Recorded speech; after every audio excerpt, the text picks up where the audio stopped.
Hello students, myself Bhupinder Kaur, lecturer biology from Government Model School 3B1 Mohali. Dear students, first of all, a very warm welcome to Plus One Medical Stream. Dear students, you all have selected medical stream with an aim in your life, but in order to fulfill your aim, you must work hard for these 2 years. Now I will be teaching you biology, the subject biology. Now what is meant by the word biology? Dear student biology जो है वो दो words को unite करके बना है. One is bio and the second is लोगस. Bio का मतलब है students life and लोगस means study. So the study of life, the study of living organisms which are present on this world, that is known as biology. And Aristotle, he is the father of biology. Now biology की बच्चों दो major branches हैं, एक है botany और दूसरी है zoology. Botany का मतलब है प्लांट्स की स्टडी करना and zoology means study of animals. So today we will be starting our first chapter of the first unit. The name of the unit is Diversity of Living World, and in this our first chapter is the living world. इसमें बच्चों पहला topic है characteristics of living organisms. But इस characteristics को करने से पहले I want to make you familiar with the term systematics. सबसे पहले तो हम बायोलॉजी से ही एक वर्ड रिलेटेड करते हैं, biodiversity. Again, bio means life and diversity means variety. Means the variety of living organisms, the different types of living organisms that are present on this world, that is known as biodiversity. अब इस दुनिया में कई plants हैं, कई animals हैं, कई micro organisms हैं. इस माइक्रो ऑर्गेनिज्म में बैक्टीरिया आ रहे हैं, वायरस आ रहे हैं, फंजाई, एल्गी, ये सारी चीज़ें आती हैं. तो जितने भी लिविंग ऑर्गेनिज्म इस दुनिया में प्रेजेंट हैं, that is known as what, biodiversity. Scientist जो इन स्पीशीज की स्टडी करते हैं, ठीक है, तो इन ऑर्गेनिजम्स को जो स्टडी कर रहे हैं उनको हम क्या कहते हैं, टेक्सोनॉमिस्ट कहते हैं, जो कि सिस्टमैटिक्स को स्टडी कर रहे हैं. मैं बताऊंगी तुम्हें भी सिस्टमैटिक्स का मीनिंग क्या है. So the scientist who are dealing with systematics, who are studying systematics, they are known as what, taxonomist. अब हमारी ये जो बायोडाइवर्सिटी है ये बहुत ज़्यादा है. 1.8 मिलियन स्पीशीज जो हैं they are present on this world, जिसमें से 1.3 मिलियन स्पीशीज एनिमल्स के हैं एंड 0.5 मिलियन स्पीशीज प्लांट्स के हैं. और हर साल बच्चों 15,000 नई स्पीशीज जो है वो डिस्कवर्ड हो रही हैं. सो डे बाय डे हम कह सकते हैं कि बायोडाइवर्सिटी जो है वो इंक्रीज हो रही है. साइंटिस्ट ने ये अनुमान लगाया है कि इस दुनिया में एक्चुअली लगभग 5 से लेके 30 मिलियन स्पीशीज जो हैं वो प्रेजेंट हैं. बट जिसमें से अब तक जो डिस्कवर्ड हुई हैं दैट इज ओनली 1.8 मिलियन. इसका मतलब अभी और स्पीशीज डिस्कवर्ड होनी है. So this biodiversity is increasing. Now let us come to the word systematics. अब systematics बच्चों ब्रांच है बायोलॉजी की जो कि डील करती है with identification, classification, nomenclature and taxonomy. अब इन चारों वर्ड्स का मतलब क्या है. सबसे पहले हम करते हैं द वर्ड क्लासिफिकेशन, क्योंकि जो बायोडाइवर्सिटी से थोड़ा बहुत रिलेटेड है. अब देखो टोटल बायोडाइवर्सिटी कितनी है, 1.8 मिलियन स्पीशीज हैं जो कि इस दुनिया में प्रेजेंट है. अब एक टेक्सोनॉमिस्ट के लिए इतनी सारी स्पीशीज को एक एक करके स्टडी करना बहुत मुश्किल है. और पर अगर हम इन्हीं स्पीशीज को ग्रुप्स में अरेंज कर देते हैं, जैसे जितनी भी फिशेज हैं उनका एक ग्रुप बनाया गया है, बर्ड्स का एक ग्रुप बनाया है, हमने जो एम्फीबियंस हैं उनका एक ग्रुप बना के रखा हुआ है, इंसेक्ट्स का एक ग्रुप बनाया है. तो अगर हम ऑर्गेनिजम्स को ग्रुप्स में अरेंज कर देते हैं, सपोज जो फिशेस का ग्रुप है उसमें थाउजेंड्स ऑफ फिशेस प्रेजेंट हैं, तो अगर एक फिश का कैरेक्टर कर लिया जाता है, किसी एक फिश के हम कैरेक्टर्स को स्टडी कर लेते हैं, तो हमें बाकी फिशेस के कैरेक्टर्स के बारे में भी 90% आइडिया हो जाता है. तो इसका मतलब है, क्लासिफिकेशन का मतलब है ऑर्गेनिजम्स को ग्रुप्स में अरेंज करना, grouping of organisms, that is known as classification. और क्लासिफिकेशन ने हमारी स्टडी को क्या किया है, ईजियर किया है। जैसे अब इस टाइम तुम्हें बुक्स मिल रही हैं लाइब्रेरी से, और अगर ये बुक्स बच्चों इधर उधर जो है मिक्स करके पढ़ी हो, और 1000 बच्चों को एट ए टाइम अगर बुक्स डिस्ट्रीब्यूट करनी पड़े, और सारे सब्जेक्ट्स की और सारे क्लासेस की बुक्स अगर मिक्स हो, तो कितना डिसऑर्डरनेस है, और बच्चों को बुक्स डिस्ट्रीब्यूट करने में कितनी प्रॉब्लम आएगी। बट अगर हम इन्हीं बुक्स को क्लास वाइज अरेंज करके रखें, फ्रॉम 6 to 12th क्लास, और हर एक क्लास की बुक्स को हम सब्जेक्ट वाइज अगर अरेंज करके रख दें, तो अब अगर हमें डिस्ट्रीब्यूट करनी पड़े बुक, तो हमारा काम जो है वो कितना ईजी हो गया है। यही काम बच्चों किसने किया है, क्लासिफिकेशन ने किया है। क्लासिफिकेशन में हम ऑर्गेनिजम्स को ग्रुप्स में अरेंज करते हैं, ताकि इससे हमारी जो स्टडी है वो ईजी हो सके।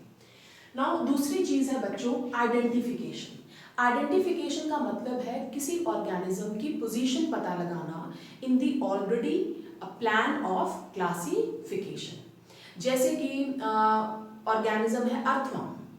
अब अर्थवर्म जो है वो किस ग्रुप को बिलोंग करता है, उसकी प्लेस पता लगाना, that is known as what, identification. जैसे अर्थवर्म जो है, तुमने पढ़ा होगा अपनी 9th क्लास में, that it belongs to the group Annelida, वो एनिलिडा को बिलोंग करता है।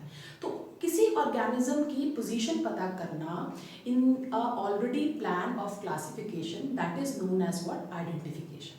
जैसे हम, we are all what, we are all human beings. हमारा साइंटिफिक नेम क्या है, होमो सेपियंस, और हम किस ग्रुप को बिलोंग करते हैं, मेमेलिया ग्रुप को बिलोंग करते हैं।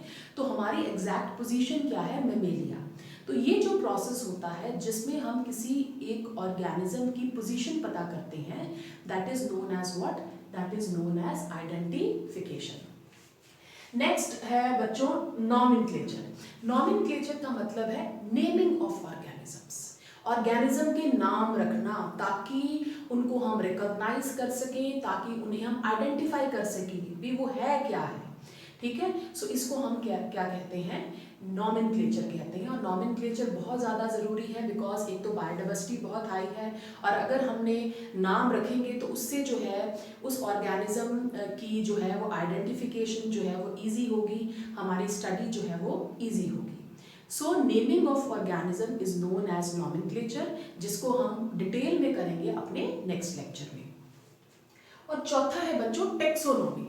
टेक्सोनॉमी का मतलब है rules and principles which are followed in the process of classification. कि जब हम ऑर्गेनिजम्स को ग्रुप्स में अरेंज करते हैं, तो उसके लिए हम कौन से रूल्स या प्रिंसिपल्स को फॉलो कर रहे हैं, that is known as what, that is known as taxonomy. So this is all about the meaning of the word systematic. So systematics actually एक broad branch है जो कि इन चारों के साथ डील कर रही है with identification, classification, nomenclature and taxonomy. प्यारे बच्चों, जब भी तुम लेक्चर जो है वो समझ रहे होते हो, तो साथ में अपनी कॉपी रखो, और जितने पॉइंट्स तुम्हें बताए जा रहे हैं उन्हें साइड बाय साइड लिखी जाओ, ताकि उससे तुम्हें जो टॉपिक है वो क्लियरली अंडरस्टैंड हो सके। अब हम स्टार्ट करते हैं अपना next topic, which is characteristics of living organism. So let us study this topic in detail.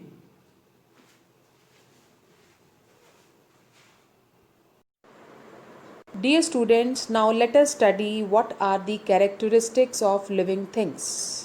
But before doing this, let us define what are living beings.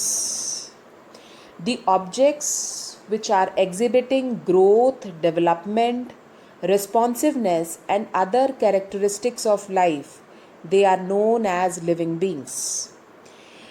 Living beings की एक definite form है, structure है, जिसके basis पे हम उसे recognise करते हैं as trees, shrubs, bacteria, fungi, algae etcetera. But even जो नॉन लिविंग ऑब्जेक्ट्स हैं, they have a definite shape, form, structure, जैसे कि brick and a rock. So no single trait of life can distinguish a living being from a non-living object. A number of characters, they have to be examined simultaneously to differentiate living beings. तो इसका मतलब किसी एक character के basis पे हम living beings को differentiate नहीं कर सकते. अ number of characters they should be taken into consideration whether an object is living or it is non-living. So let us start these characters one by one. Dear students, there are many characters by which we can differentiate living beings. Like first one is growth, reproduction, metabolism, cellular organization and consciousness. So let us study these characters. The first one, growth. देखो जितने भी living beings हैं दे show the process of growth. Growth का मतलब क्या होता है? Increase in mass and number. Growth एक इरिवर्सिबल चेंज है in the size of organism. Organism अपने अंदर ग्रोथ कैसे लेके आता है? या तो अपना सेल नंबर इंक्रीज करके या फिर सेल साइज इंक्रीज करके. तो प्लांट्स और एनिमल्स हमें पता है दोनों ही ग्रोथ जो है वो शो करते हैं. प्लांट में जो ग्रोथ होता है बच्चों वो अनलिमिटेड होता है. Means the plants they keep on growing continuously their life. क्योंकि प्लांट की टिप पे की जो शूट टिप होती है और उसकी जो रूट टिप होती है यहाँ पे मेरिस्टम्स प्रेजेंट होते हैं, मेरिस्टमैटिक सेल्स प्रेजेंट होते हैं which keep on dividing further. तो इसीलिए प्लांट्स की जो ग्रोथ होती है दैट इज़ अनलिमिटेड. जबकि एनिमल्स में ग्रोथ जो होती है वो लिमिटेड होती है और एक पर्टिकुलर एज पे आके एनिमल्स की ग्रोथ जो है वो रुक जाती है, इट स्टॉप्स. सो ग्रोथ जो है that is we can say that this is one of the property of the living beings. अब जब एनिमल्स में एक पॉइंट पे आके ग्रोथ जब स्टॉप हो जाती है, रुक जाती है, तो उनमें डिवीजन होंगी सेल्स की. The cells they will still divide at the time of healing of injury. जैसे हमें अब अगर कभी चोट लगती है तो वो चोट जो है वो ठीक हो जाती है. वो कैसे ठीक होती है? By the process of the division of cells. Even जो यूनिसेलुलर ऑर्गेनिजम्स हैं बच्चों, उनमें भी जो है सेल डिवीजन होती है और even they also grow in size. हम देखते हैं भी उनकी कॉलोनी का साइज़ जो है वो इंक्रीज़ हो जाता है. तो यूनिसेलुलर ऑर्गेनिज्म में जो डिवीजन प्रोसेस है वो एक मीन है उनके रिप्रोडक्शन का भी और उनकी ग्रोथ का भी, क्योंकि मास बढ़ रहा है. अगर हमने एक बैक्टीरिया लिया कल्चर के ऊपर तो वो बैक्टीरिया ने आफ्टर 24 आवर्स एक मास बना दिया. ठीक है, तो इससे उनका मास इंक्रीज, एक मास बना दिया ऑफ सेल्स. सो नेचुरली उनका मास तो इंक्रीज हुआ है. It means they have shown the process of growth. So unicellular organism में सेल डिवीजन के थ्रू ग्रोथ भी हो रही है and they are reproducing as well. It means growth is shown by living beings. But even जो non living objects हैं बच्चों, they also show the process of growth. जैसे हम देखते हैं माउंटेन्स का साइज़ जो है वो इंक्रीज़ हो जाता है. सैंड माउंट्स जो होते हैं they also start increasing in their size. कैसे? सैंड माउंट्स के ऊपर रेत इकट्ठी होती जाती है और इस तरीके से उनका साइज़ जो है वो बढ़ जाता है. It means they are also growing. But फ़र्क ये है कि जो नॉन लिविंग ऑब्जेक्ट्स हैं उनमें जो ग्रोथ हो रही है that is due to the deposition of material on their outer surface. And this type of growth is known as what? Accretion. इसको हम क्या कहते हैं? एक्रीजन कहते हैं. CRETION. जबकि जो लिविंग बींग्स हैं हमारे अंदर ग्रोथ कैसे होती है? जब हम फूड इनटेक करते हैं, माउथ के थ्रू अपने बॉडी के अंदर लेके जाते हैं, then only we show the process of growth. And this type of growth is known as इंटरससेप्शन.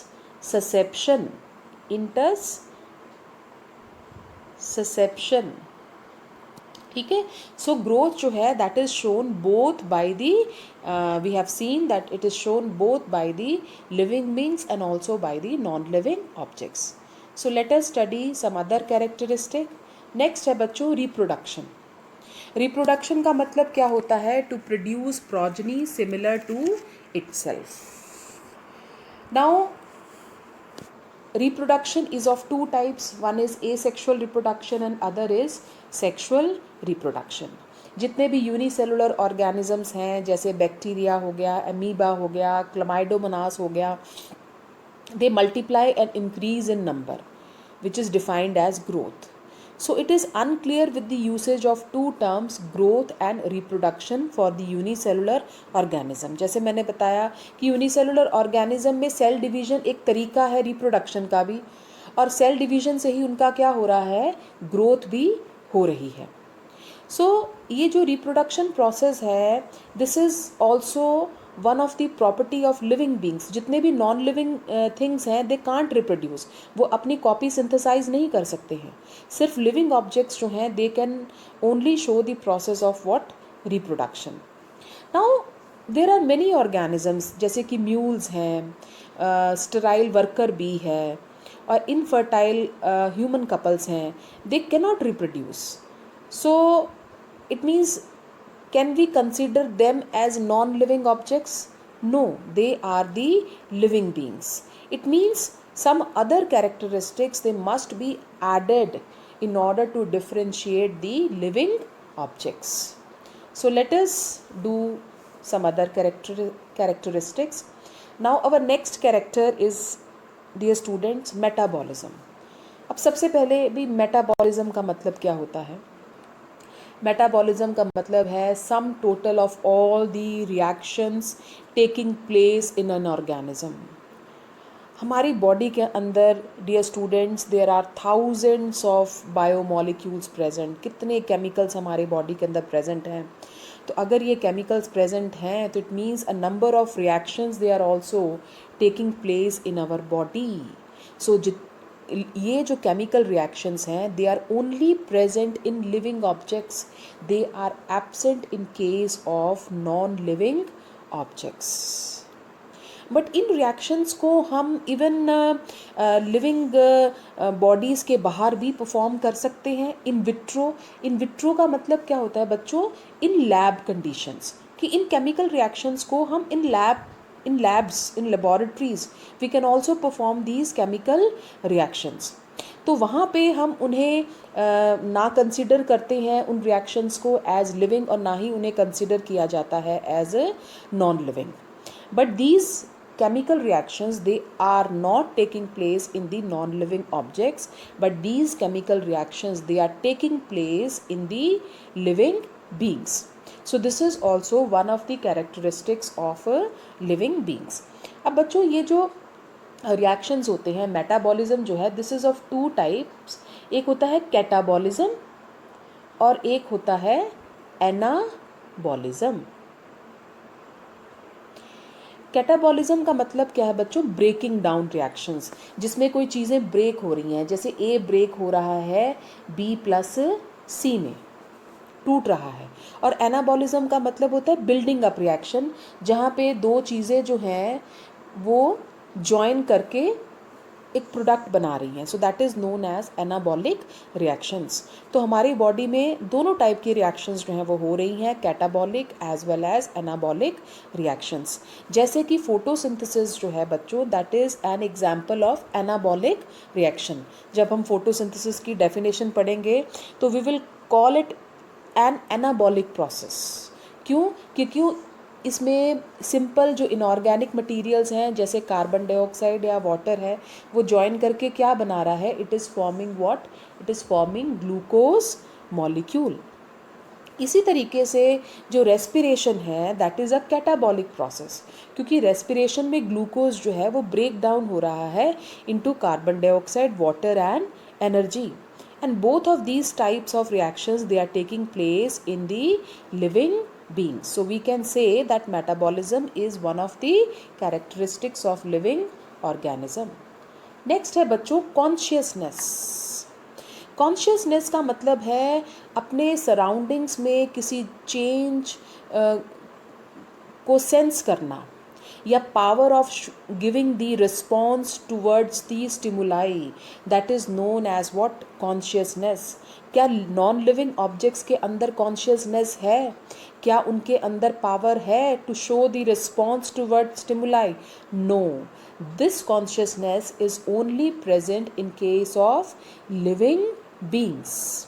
जैसे वी हैव कॉन्शियसनेस. हमें अगर कोई मच्छर काटता है हम फटाफट उसको मारने की कोशिश करते हैं. So this is because of our consciousness. Even ये कॉन्शियसनेस जो है वो प्लांट्स के अंदर भी प्रेजेंट है. जैसे तुमने देखा है कि सनफ्लावर का जो हेड है that is always oriented towards the sun. So that is a type of response which this plant is showing towards light. Mimosa pudica touch me not को जब हम टच करें तो उसकी लीव्स ड्रूप डाउन हो जाती हैं. So this is also a type of response which this plant is showing. It means consciousness is a defining property of the living organism. This is also one of the property of living organism. Next है बच्चों cellular organisation. जितने भी living organisms हैं उन सब की body जो है that is made up of cells. Cell हमारे बॉडी का सबसे छोटा स्ट्रक्चरल और फंक्शनल यूनिट है. इन सेल्स ने कलेक्ट होके क्या फॉर्म किया है बच्चों? टिश्यूज़ फॉर्म किए हैं. टिश्यूज़ ने कलेक्ट होके ऑर्गन्स फॉर्म किए हैं. ऑर्गन्स ने कलेक्ट होके ऑर्गन सिस्टम्स फॉर्म किए हैं. और हमारी बॉडी के अंदर जितने भी ऑर्गन सिस्टम्स हैं बच्चों they are working in a coordinated manner. Coordinated way में वो वर्क करते हैं so that the organism can survive. So these are some of the important characteristics of living organism. Now students, there are many other characteristics also which are present in case of living organisms. One of such characteristic is homeostasis. Homeostasis means to keep a balance in the internal environment of an organism besides changes coming in the external one. बाहर चाहे जितना मर्जी change क्यों ना आ जाए living beings हमेशा अपने internal environment में एक बैलेंस बना के रखते हैं. This is known as what? Homeostasis. And this property is absent in case of non living objects. Homeostasis का बच्चों एक बहुत ही अच्छा एग्जाम्पल है thermo regulation. Thermo means heat, regulation means to control the body temperature. Dear students, हमारा normal body temperature कितना है? 37 degree Celsius. And it always remain 37 degree Celsius चाहे गर्मियों में टेम्परेचर 50 डिग्री सेल्सियस क्यों ना हो जाए या सर्दियों में टेम्परेचर जो है वो 0 डिग्री सेल्सियस क्यों ना हो जाए. बट हमारा बॉडी टेम्परेचर हमेशा कितना रहता है? 37 डिग्री सेल्सियस रहता है. इस प्रोसेस को हम क्या कहते हैं बच्चों? होम्योस्टेसिस. और ये कैरेक्टरिस्टिक्स जो है this is only present in case of living beings. Next character है बच्चों adaptations.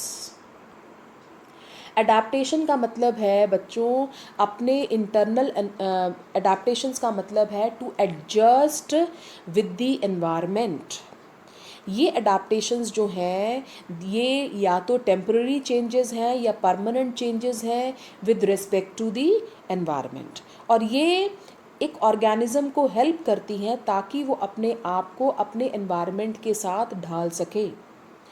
जो टेम्पररी चेंजेस हैं in the organism that are known as what? Short term adaptations. और जो परमानेंट चेंजेस होते हैं इन ऑर्गेनिज्म, क्यों? क्योंकि एनवायरनमेंट में भी एक परमानेंट चेंज आया है और ऑर्गेनिज्म ने अपने आप को उस एनवायरनमेंट के साथ एडजस्ट करने के लिए एक परमानेंट चेंज लेके आया है. So that permanent changes they are known as what? Long term adaptations. So these adaptations which are helping an organism to adjust with the environment these are only present in case of living beings and they are absent in the non-living objects. Next property है बच्चों healing and repair. Living beings can repair and heal the broken and injured parts. Non-living objects ऐसा नहीं कर सकते हैं. So this is also one of the property of living beings. Now the living beings they can move and locomote. Living beings जो हैं they can move their body parts like plants. They can also move their body parts and they can locomote also, but ये जो locomotion का मतलब क्या होता है? To change position, to move from one position to another position, that is known as what? That is known as locomotion. और ये locomotion जो है, this is present in animals, this is not present in plants, because plants जो हैं वो fixed हैं, because they are anchored to the soil with the help of their roots, so they cannot locomote. But the plants, they can show what movement. So this is also one of the characteristics of living beings. Last है, जितने भी living organisms हैं, they have a lifespan which starts from the birth and which ends at death. And the death property जो कि ultimate cessation है of the life activities, this is also exhibited by the living beings, not by the non-living objects. So dear students, we have studied in detailed form what are the characteristics of living beings. Tomorrow or in our next video, I will be doing in detail nomenclature, taxonomic categories and taxonomic aids. Till then students, thank you.